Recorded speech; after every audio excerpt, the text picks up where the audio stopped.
یہ بہت بڑی مشق ہوتی ہے جس میں سے وہ عورت گزرتی ہے۔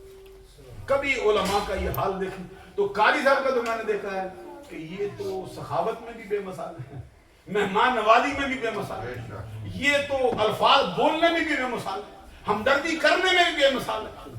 تو میں یہ محسوس کرتا ہوں کہ جب تک ان کی زوجہ کا ساتھ ان کے ساتھ نہ ہوتا شاید قاری صاحب اتنا کام نہ کر سکتے۔ اللہ تعالیٰ اس مائی صاحبہ کو، میں تو کہتا ہوں وہ پوری قوم کی ماں ہے، وہ مادر ملت، اللہ ان کی قبر پہ کروڑوں رحمتیں نازل فرمائے۔ علامہ صاحب حافظ سجاد صاحب نے میرے دل میں کچھ مضمون لگائے تھے لیکن گفتگو تھوڑی بہت ہی لمبی ہو گئی، تو انہی الفاظ پر میں گفتگو کو ختم کرتا ہوں۔ دوران گفتگو مجھ سے کوئی چھوٹی بڑی غلطی سرداد ہوئی ہو، اللہ سے آپ لوگوں سے معافی کا طلبگار ہوں۔ وآخر دعوانا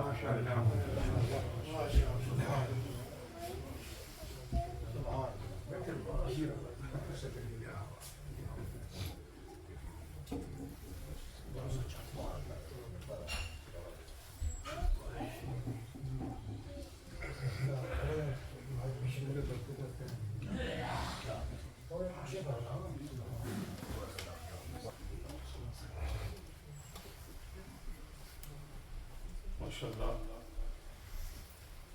ذائقہ صد احترام حضرت الاسلام شہنشاہ خطابت جامع العقول والمنقول حضرت علامہ مولانا مفتی انصر القاری صاحب رحمۃ اللہ العالیہ نے اور مغز بیان فرمایا، دلوں کو منور کر دیا۔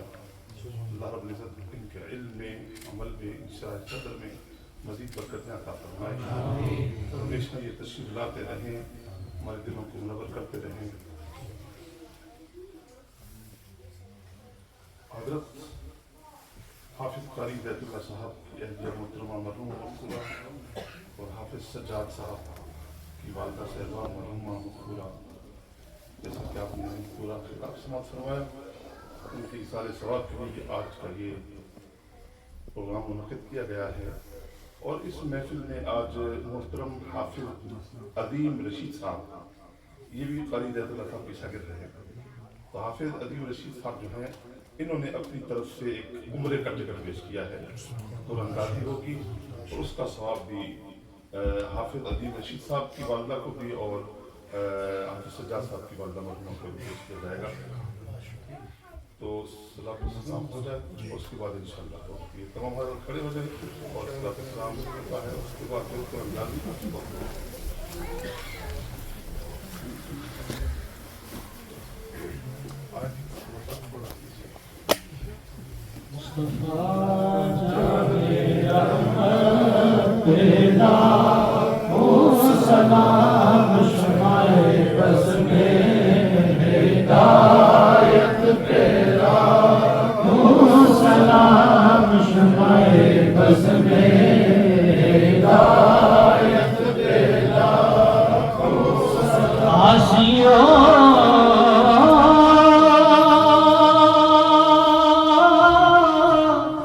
تھام لو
تمام حضرات تشریف رکھیں قرآن دادی والی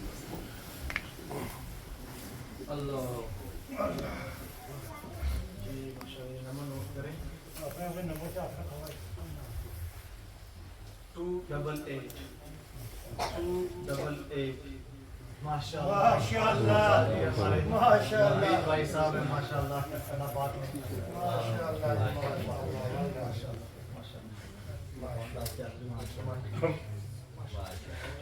میں اپنی طرف سے تمام احباب کا شکریہ ادا کرتا ہوں کہ آپ اپنا قیمتی وقت نکال کر تشریف لائے.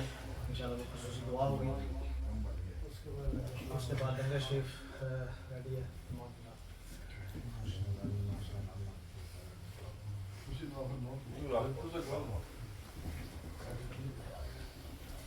الحمد لله رب العالمين والعاقبة للمتقين والصلاة والسلام على سيد الأنبياء والمرسلين.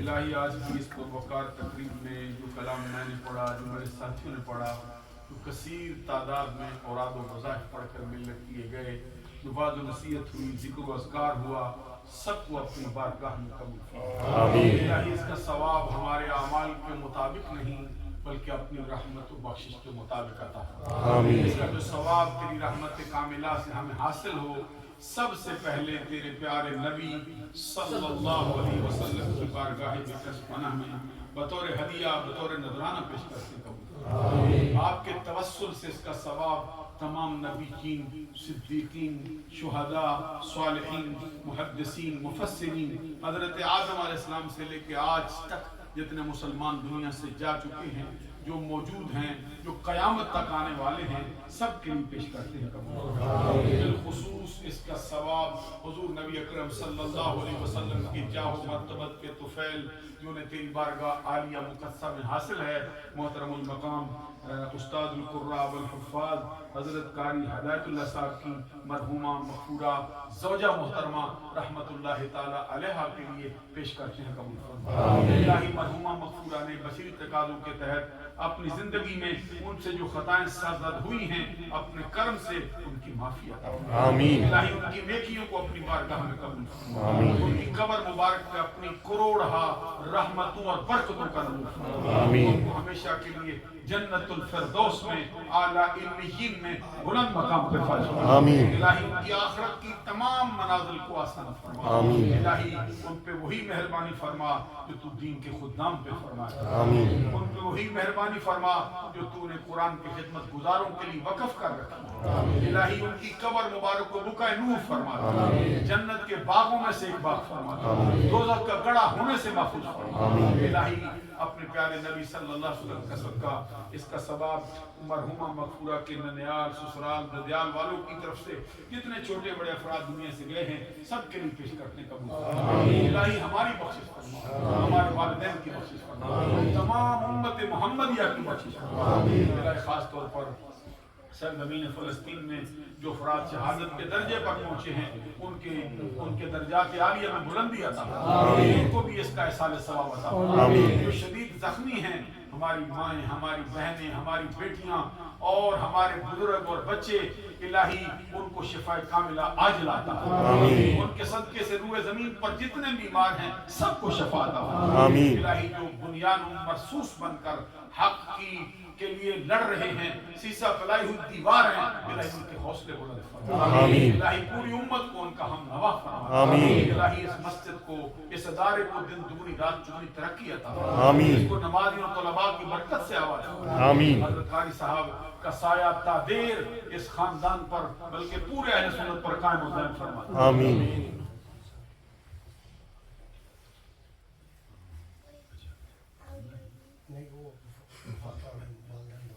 ماشاءاللہ جنہوں نے عمرے کا ٹکٹ پیش کیا ہے، حافظ صاحب، حافظ عظیم صاحب کی امی جان، الہی ان کی قبر پہ اپنی رحمت نازل فرما. ان کو ہمیشہ کے لیے جنت میں اعلیٰ مقام عطا فرما. اور جن کو تو نے آج ٹکٹ کے انتخاب کے لیے چن لیا ہے، یہ بارگاہ رسالت سے فیصلہ ہے. الہی ان کی اس شرف کو تو نے قبول کیا ہے، اپنے کرم سے اس کے اندر نیت میں فساد آنے سے محفوظ، آمین، اس عمل کو رائے گان ہونے سے محفوظ، آمین، الہی اپنی تائید ان کو عطا فرما۔ آمین۔ حضرت صاحب علامہ حافظ سجاد صاحب نے خصوصی طور پر بیماروں کی شفا یابی کی دعا کے لیے کہا ہے، الہی سب بیماروں کو شفا عطا فرما۔ آمین۔ ہماری دعا کو قبول فرما۔ آمین۔ الہی صاحب کے یہ فرزند ہیں، ان کا یہ پورا خاندان ہے، الہی اس کو سرسبز و شاداب فرما۔ آمین۔ خدا بہار نہیں اس باغے، کبھی خزاں نہ آوے، عمر فیض ہزاراں تائیں ہر کا پھل کھاوے۔ صلی اللہ علیہ وسلم محمد و آلہ و صحبہ اجمعین۔